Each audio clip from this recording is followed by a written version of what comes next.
in the second week of our teaching series here that we're calling neighboring. Those are the combination of those two words. That we're calling neighboring. And it has one question that we're driving towards. The question that we're looking to answer is this: how do we neighbor well? And specifically, we're kind of zeroing in on those people that live adjacent to us, right? Our actual neighbors. Now, as kind of a fun way to get started this morning, I have some scenarios for you. And what I want you to get out of these scenarios is just ask this question: what kind of neighbor am I, right? What would I do in this scenario? So, scenario number one, it says this: you notice that your neighbor's grass is constantly about knee-high and overrun with weeds. What do? All right? Do you, A, contact the HOA to notify them of the problem? I know some of you are out there. I do. All right? Do you, B, secretly mow their grass? That would be nice, right? Or do you, C, leave cards for lawn care companies in their door, on their windshield, and in their mailbox? A little bit of passive-aggressive there, right? What would you do? How about this next one here? You notice the smell of a different kind of weed wafting from the door of the apartment down the hall. Real-world issues, guys. This happens, all right? What are you going to do? Are you going to, A, pull the fire alarm and evacuate the whole building? Are you going to, B, ask some of the neighbors to pray, quote, for the heathens down the hall? Don't do that. Don't do that. Or C, are you going to risk exposure to secondhand smoke and drop off a bag of Doritos, right? What kind of neighbor are you? What are we doing here? The last scenario here. A new person moves into the neighborhood. What do? Do you, A, avoid them at all costs? You already have a lot of friends, and for all you know, they could be a serial killer, right? Do you, B, binge watch all the Netflix murder documentaries, compile an extensive list of their characteristics, and watch them secretly out of your blinds just like the serial killers do? Or do you, C, stop by to introduce yourself, invite them over for dinner, and during dinner ask them questions that are subtly designed to determine whether they are a serial killer or not, right? What type of neighbor are we? How do we neighbor well? We're taking a look at that question through the lens of Luke chapter 10. And Luke chapter 10 is perhaps one of the most ingrained parables in all of the parables, right? The parable of the Good Samaritan is the most ingrained in the society, in the fabric of our society. For example, when you do something nice for somebody, you are bestowed the title of being a good Samaritan. Yeah, like literally when you do nice things for people, they refer back to this parable. In North Vernon, about 20, 30 minutes away, there's a food pantry there. It's the Good Samaritan Food Pantry. In Versailles, Indiana, there's a hospital, the Good Samaritan Hospital. In Fishers, Indiana, there's a network. It is the Good Samaritan Network. One of the largest faith-based organizations for humanitarian aid on this planet is Samaritan's Purse, right? An ode to what the Samaritan had with him during the parable. This parable, just like what? Like 12 verses? One teaching of Jesus is so ingrained in our society. But usually they focus on the characters, right? They focus on the Samaritan, they focus on the Levite, they focus on the priest. But this morning, I actually want to focus on the end of the parable. Because Jesus asked the teacher of the law a really good question. Jesus asked the teacher of the law, which one of these in the parable, which one of these was the neighbor? Do you know what the teacher of the law does not say? The teacher of the law does not say it was the Samaritan. The teacher of the law does not say it was the good Samaritan. The teacher of the law does not say it was the priest or the Levite, because that wouldn't be true. You know what the teacher of the law does? He doesn't zero in on a character at all. He zeroes in on a characteristic of what it is to be a good neighbor. A characteristic that spans time and generations and spaces. A characteristic as baptized children of God that we have. Who was the neighbor in that parable? The teacher of the law said it was the one who showed mercy. Now, if you've been around the church at all, you've probably heard us throw around this idea of mercy. And usually we say it's what God gives to us, right? But sometimes the church has this reputation of throwing around words and not really defining what they are, right? We have justification, we have sanctification, we have the law, we have the gospel, we have sin, we have grace, and we have mercy, right? So the working definition of mercy this morning that we're going to be going with is just this. Mercy is not getting what you do deserve. Not getting what you do deserve. The important thing about mercy is recognizing this and realizing this, that you do deserve something. But when you receive mercy, you get something so much better. And I'm going to argue this morning that mercy is something that is lacking in the world of neighboring. Have you ever heard of spite houses? S-P-I-T, spite houses. These things are real. They're throughout the world. A spite house is some type of building that somebody erects in order to spite somebody else, usually a neighbor. So this is a building that you will see in Lebanon. And the building that I'm referring to looks like a wall, right? That wall was built because next to that building, there was a house built that was bigger and better than the one that was next to it, and the neighbor didn't like it. So what did the neighbor do? The neighbor built a wall right in front of that house, blocking their view of the Mediterranean Sea. That's right on the other side of that street. We are petty people. That one's in Lebanon. This one is in Alexandria, Virginia. You see that blue house there? That blue house is almost 200 years old. It was built almost 200 years ago, 1830. The story? That blue house used to be an alleyway. And there was two neighbors living there. And one of the neighbors used to go into the alleyway and play with his kids and bring the neighborhood kids by. And it was loud.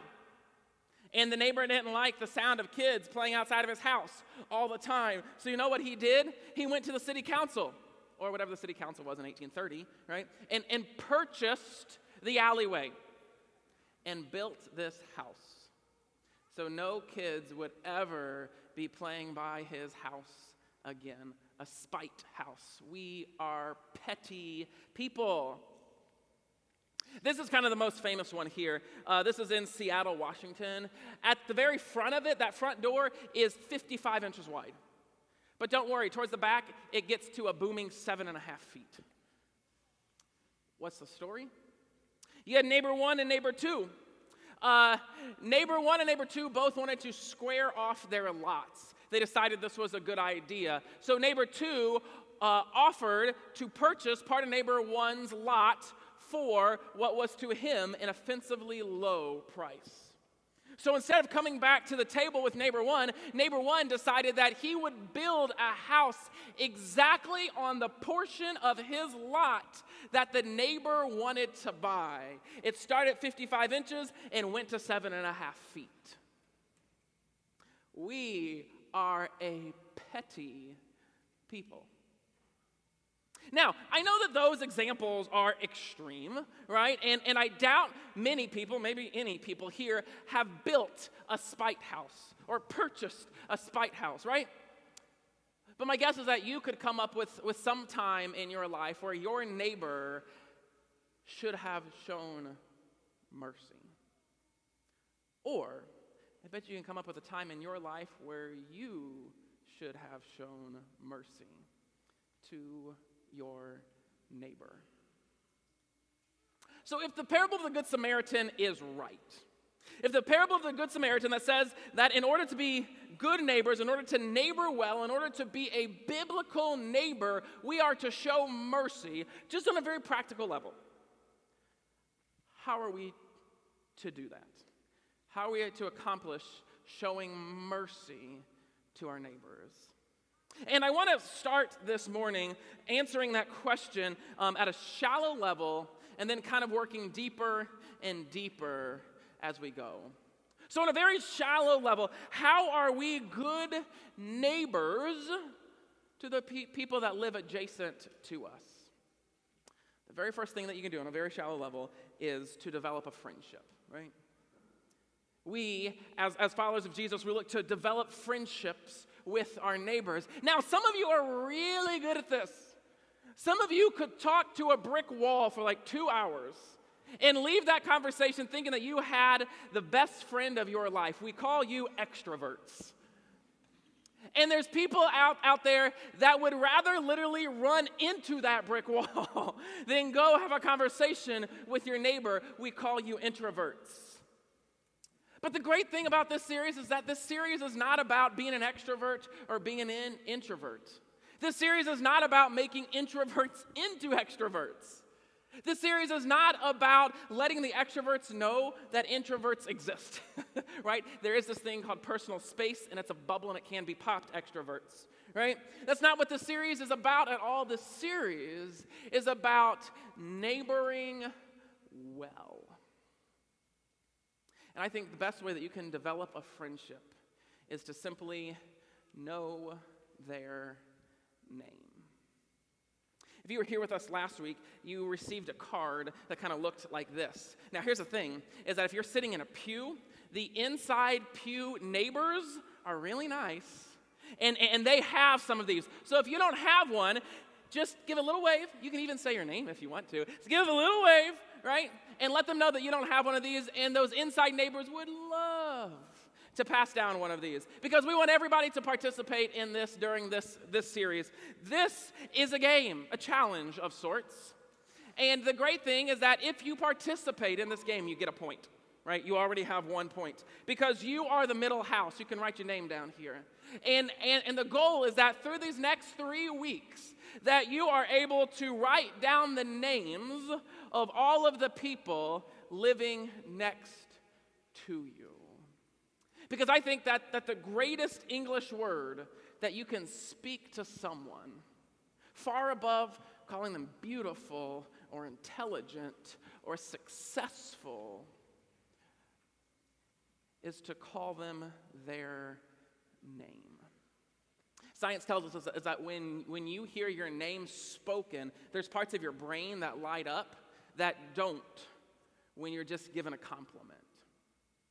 And by the way, if you try to call somebody beautiful and the next name out of your mouth is Lucy and their name is Susie, not going to work, right? Right? That word has lost its weight because you have gotten the name wrong. When you speak somebody's name, you are giving them value. You are giving them respect, which is why we as pastors, man, we're working so hard at getting to know your names, right? Because we want to give you that honor and that respect. On a very shallow level, we can develop friendships with our neighbor. But if we would take that down a level, kind of the next level down from that, I would say is that we should be a people that value relationships over regulations. We value relationships over regulations. This is exactly what the priest and the Levite did not do, right? They did the opposite. They valued the regulations over the relationship that was right in front of them. If they would have gone close to that half-dead body, they would not have been able to do their priestly duties. They had some regulations to follow, and they chose to prioritize those regulations over the relationship. Now, here's what I can tell you, is that if you choose to prioritize regulations over relationships, I can promise you this in your life will be so much simpler. Because you're just talking about black and white. Am I following the regulation or am I not? That's the only question that you ask yourself when you see somebody. You know, I think that's why that I'm not quite sure that the Levite and the priest had that much guilt or conscience walking past that half-dead person. because they were valuing relationships over regulations over relationships. But here's what I can promise you, is that if you choose to embrace this idea that relationships are more important than regulations, that we value relationships over regulations, I can promise you this, your life is about to get a lot more complicated. Because you're living in the gray. You have to figure out a way to value the relationship when your neighbor is doing something that you don't like, or your neighbor is doing something that you know to be wrong. You have to figure out a way to value the relationship over the regulation. Why do we do this? Because quite frankly, that's exactly what Jesus did for us. Jesus was the one who valued our relationship with his Father over any of the regulations that we break on a daily basis. When Jesus was praying in the Garden of Gethsemane, he said, "Not my will, but your will be done." That was Jesus prioritizing the relationship that you have with his Father over the regulations that you break. When Jesus was suspended between heaven and earth, nailed to that cross, that was Jesus prioritizing the relationship that you have with his Father over the regulations that you break. On that great day, on the day of resurrection, when Jesus conquered sin, he conquered death, he conquered the grave, that was when Jesus was prioritizing the relationship that you have with the Father over any regulations that you would break. Jesus is the one who prioritizes relationships over regulations. And do you know what you get when he does? You get mercy. You get what you don't deserve. Now, if we would take that to just one more level down, how do we show mercy to those people who live adjacent to us? I think the last thing that we do is we draw near to our neighbor. It's exactly what the Samaritan did. He was the only one in that parable who drew near to the neighbor. The Levite, other side of the road. The priest, the other side of the road. The Samaritan crossed the road and drew near to his neighbor. And I promise when you do this, you're going to meet somebody who is messy. Meet somebody who's broken. Meet somebody who's sinful. But you will also meet someone who God is using to redeem relationships. Because when you draw near to your neighbor, you find out their needs.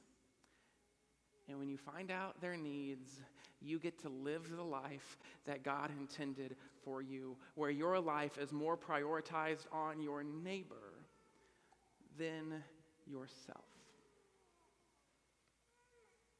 I want to close up the time that we have remaining this morning telling you this story. Before we moved to Indiana, we lived in Wisconsin, and when we moved to Wisconsin, we were desperate for a community, and kind of here's why. One, we just moved to Wisconsin. We didn't know anybody, right? And then on top of not knowing anybody, about 4 months later, the world shut down. It was the pandemic, right? We really didn't know anybody. We were desperate for community. During dinner, probably like 3 out of the 5 nights, we would see this young dad turn the corner and walk down our street. And we knew exactly what he was doing because he had a little toddler in hand. He had an awkward amount of time between the end of dinner and the beginning of the rigmarole of bedtime routine. Maybe you've been there, maybe you're there right now. Right? So he was allowing his toddler to get a little extra energy out before they tried to put that toddler down for bed. And I knew this because he had a stroller with him, but as you know, toddlers don't like to be in strollers when you have them. So he was pushing a stroller, empty stroller, and kind of tugging a toddler behind him. Now, we found ourselves in the exact same spot one night where we had an awkward amount of time between the end of dinner and the beginning of the rigmarole of the bedtime routine. So we decided, you know what? Let the kids out. Let them run some energy off. While we were out there, this young dad turned the corner.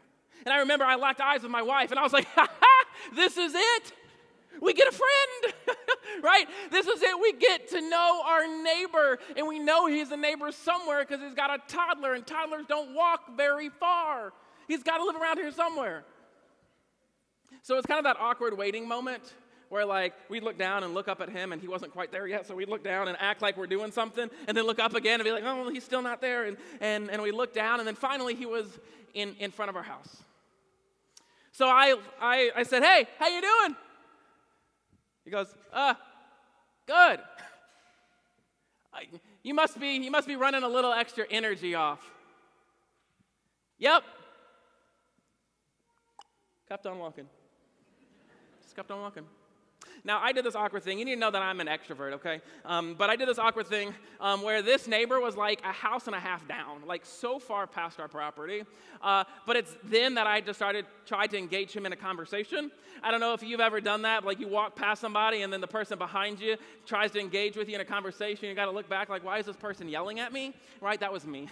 Here I am. So he was like a house and a half down, right? And with all the awkwardness that I got, I'm in my garage, right? I yelled at him, I said, hey, you want a beer? Why this man said yes, I have no idea, right? If you're yelling at me at a garage about a beer, answer's no, right? I don't know you. I don't know where that beer has been. I don't know why you're yelling at me from your garage, right? Answer's no, but he said yes.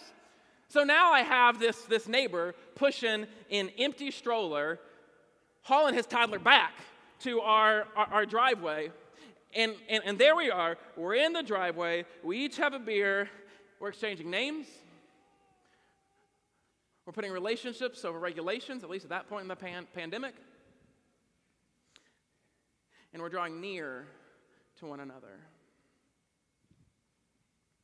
It's usually at this point in the story where I get to tell you, like, now, best friends. I actually texted him yesterday just to let him know if I could use the story, right? Nope. That is the only time that I talk to him. Maybe it's because I'm yelling at him about beer. I don't know. But it was the only time that we had a conversation.